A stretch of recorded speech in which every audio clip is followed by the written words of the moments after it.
isn't residential, and I take it that that's a big economy. The college does not have to maintain extra buildings and so forth. But then the downside of that is that it's hard to create community and get students to meet each other. And this is what, but you know, that's not really necessary. And it's wonderful to see all the things that BCC does to create community. I mean, one of the things is this class-free hour around noontime in between all the other classes where there are other kinds of events going on. Is this new? I haven't heard about this. Yes. I missed it completely. This is on Tuesday and Thursday, 12:15 for about an hour. There are no classes. Well, that is a giant step. I know from working in other educational institutions that they schedule classes straight through the day, and faculty can't arrange their meetings, students can't meet with each other. And that's when we'll have the zombies and calculus talk, I see. of course. Right, here we are, following the lunch of the dead, which precedes it. Right. So for our the students, lunch of the dead, right. So there are all kinds of things going on all the time. You know, there's a very nice, the cafeteria I love. Now, since I'm down here, I just have a little room across the street from the school. So I have my every breakfast and lunch I have in the cafeteria, and I love it. The food is great, it's a bargain, and I meet so many interesting people there. I mean, one time I went to breakfast and met this student who who did music that preceded one of the forums that we had. I meet faculty and students all the time. It's a great community center. No, it is. It's very effective. It's a pleasure to go there, and you can't say that for every cafeteria. Well, back to the if you want it on money, though, if you want it to fund money, you know what the community colleges don't have is a big endowment. No, for sure. And this will have to change. I think as the country begins to recognize the value of community colleges, we will see better support from the government, first of all, but also more private support. The alums will realize what it has done for them and want to give back and make sure that it happens for succeeding generations. Well, that is a big message, Frank, because certainly one thing that BCC works very hard at is through the foundation, the BCC Foundation, to raise independent money that isn't state, you know, the origin isn't from the state capital. And that doesn't suffice. It's going to, I mean, where do endowments come from? From private contributions. And community colleges, as a rule, just they either haven't worked on it or their alumni just haven't felt like they owed them anything. But we hear constantly about graduates who have gone on to bigger and better things that incredible. Yeah. I think, you know, anyone should be very proud to be able to say, I am a BCC graduate.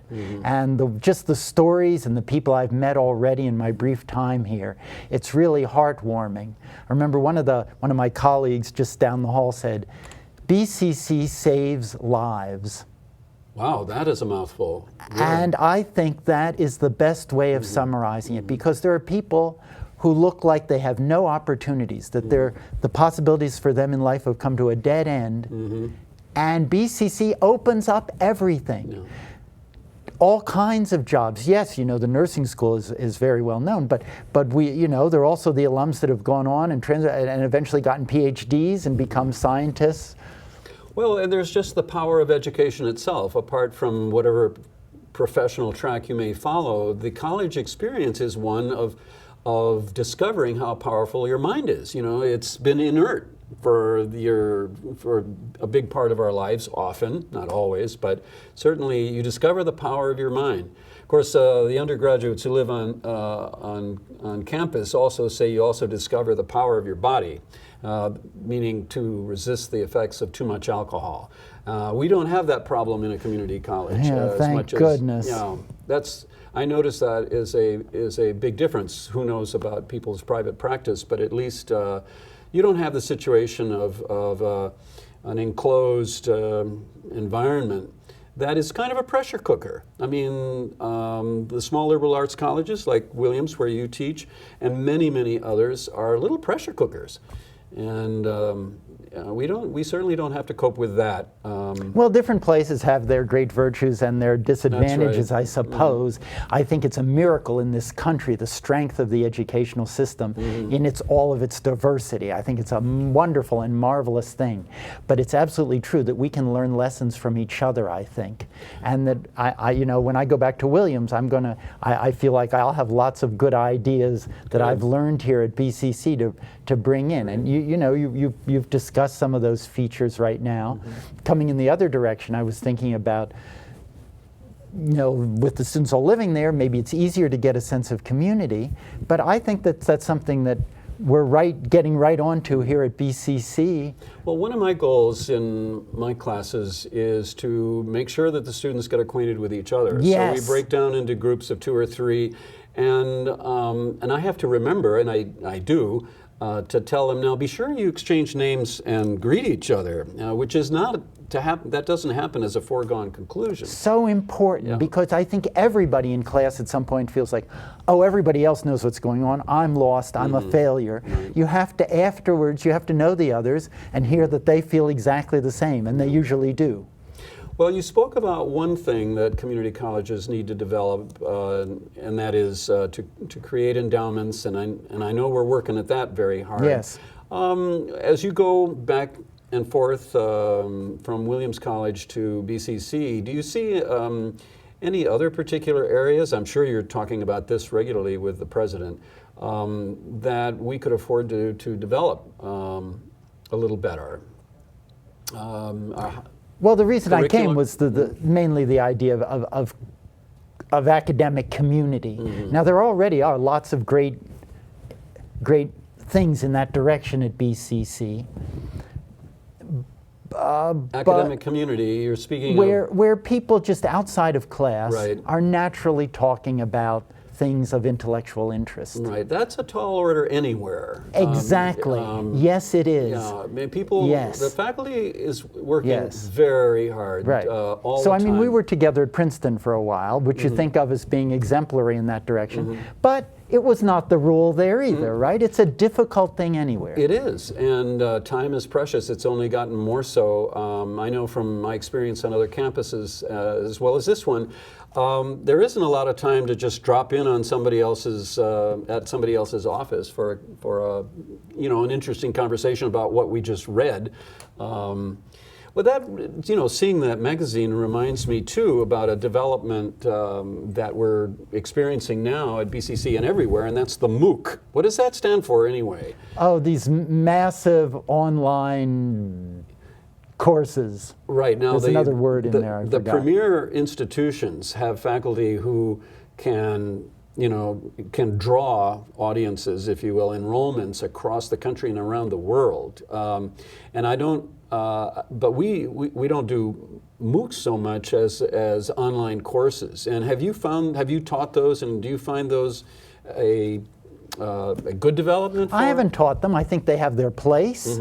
As we go along in educational development in the country, usually we swing back and forth a lot, but I think they have their place, and we'll learn something from them, that they open up opportunities to people who could not have the advantages otherwise. There may even be ways of introducing a lot of exchange among the students who wouldn't just be there watching from the distance, but maybe would be talking about what's going on. I think we have to find ways of doing that. Well, I know they can't replace colleges. Well, I'm interested to hear you say that at least. It isn't so much the wave of the future that you think that the classroom will disappear. No, the reason that we need a lot of personal interaction is to know why things are interesting.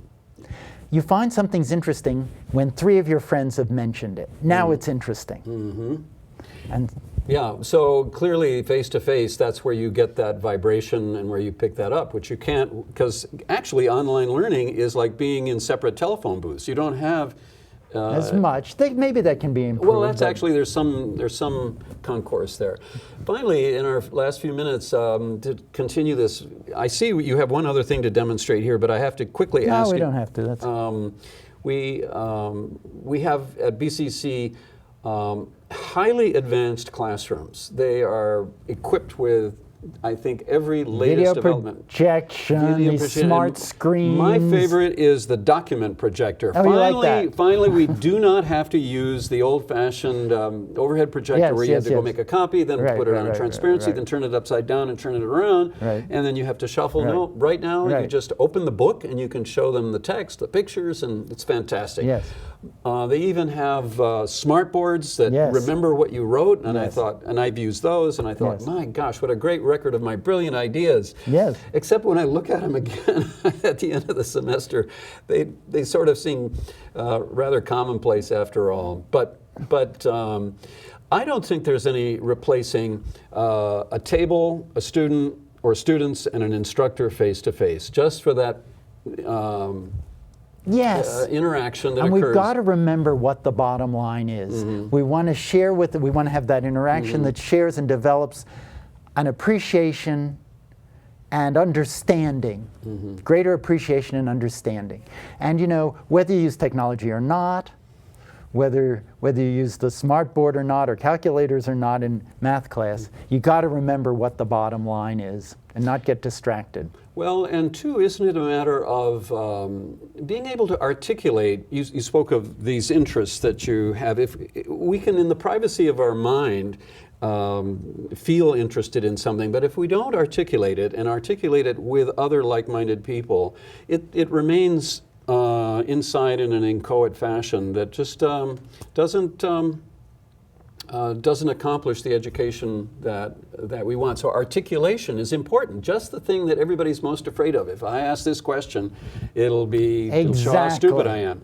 Exactly. But, you know, the paradox is that's why everybody's in college. I mean, after all, you don't come in with the knowledge that you're seeking. Exactly. Right? But that's still very hard to get over. Very hard to get over. Exactly right. Speaking is the way, you know, we did a poll of Williams students. The one thing they said they wish they had more of was speaking experience. In the class, interchange. In and outside of class. So I've typically had students in my class take turns giving little 1-minute presentations. Yep, reports and so on. On anything they want to talk about. Right. Well, we have to wrap up, unfortunately, but I thank you, Professor Frank Morgan from Williams, for being here this semester as a special assistant to President Ellen Kennedy, and for bringing us the lively idea that you have about soap bubbles. And congratulations for finding the ultimate answer to that. Well, our time is up for now. I hope you'll come and join us for the next installment of 1350 West Street.